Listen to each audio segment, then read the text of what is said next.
Gracias once again, Fright fans. We are still at the Mad Monster 2016. This is the horror show. I'm Jaime and Fuego, and I'm talking to Dave Holtz of Dave Holtz Illustrations. How you doing, brother? I'm doing great, man. How about yourself? I'm doing exceptional. Pleasure to have you with us here today. How is the convention treating you thus far? Have you done Mad Monster before? This is my first time doing the Mad Monster event. It's amazing.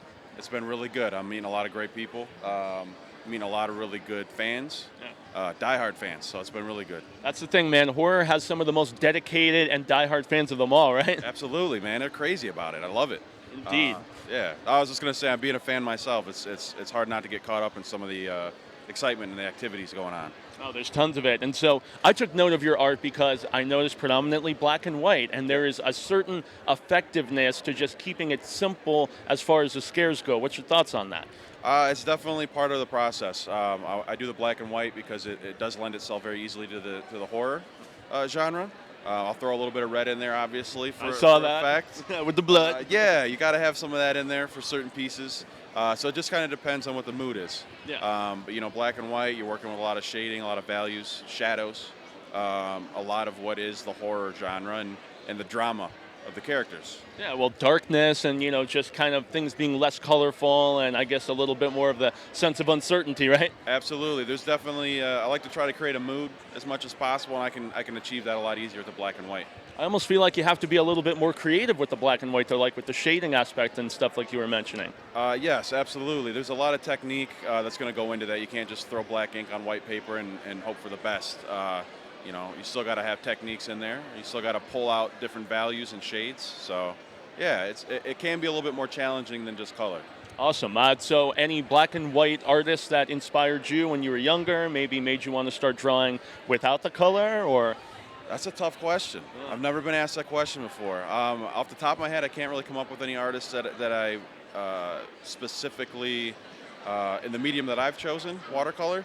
Alfred Hitchcock is probably an artist in his own right. Absolutely.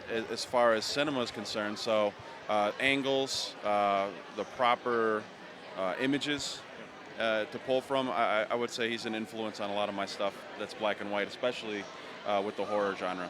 Yeah, I think in the area of color, since films went to color and all that other stuff, it's just kind of daring of a filmmaker. Some people like to throw it back to black and white, like The Mist. They did that alternate cut a few years ago that was in black and white as opposed to in color, and I felt like it was a little more ominous. I agree with that. The original Night of the Living Dead is another one that comes to mind as far as black and white. You have to utilize a lot more of the the frame. How you want to portray the character, portray the mood, set a tone. Yeah. Color. Then you're starting to work more with special effects than just having a palette of black and white. Totally. So as far as modern cinema goes, is there anything that has really given you some serious scares, or where you think that they're actually doing stuff effectively in this day and age where we're so desensitized? Yeah, there's been a couple. For me, artistically, I really enjoyed the first The House of a Thousand Corpses, the first Rob Zombie film. I loved it. I thought it was beautifully done from an artistic standpoint. So many people like Rejects, but better. So it's interesting for you to mention the first one. For me, Rejects, it felt a little bit more Hollywood than the original. The first one kind of seemed more like a passion project than maybe just than a movie. You guys all right over there? Yeah, they were bloody clowns scaring people just now, right on cue with us discussing them. Kind of funny. That is correct. I also really dug Mama, which I thought was incredibly creepy, and I liked the way that was filmed as well. It was a kind of a darker setting, a little bit more black and white, even though it was color. Yeah. Still kind of had that feel to it. Lots of shadows and stuff, though. More was setting the mood, like we were discussing, right? Absolutely. So awesome. that's kind of where I'm at with the newer films. Excellent.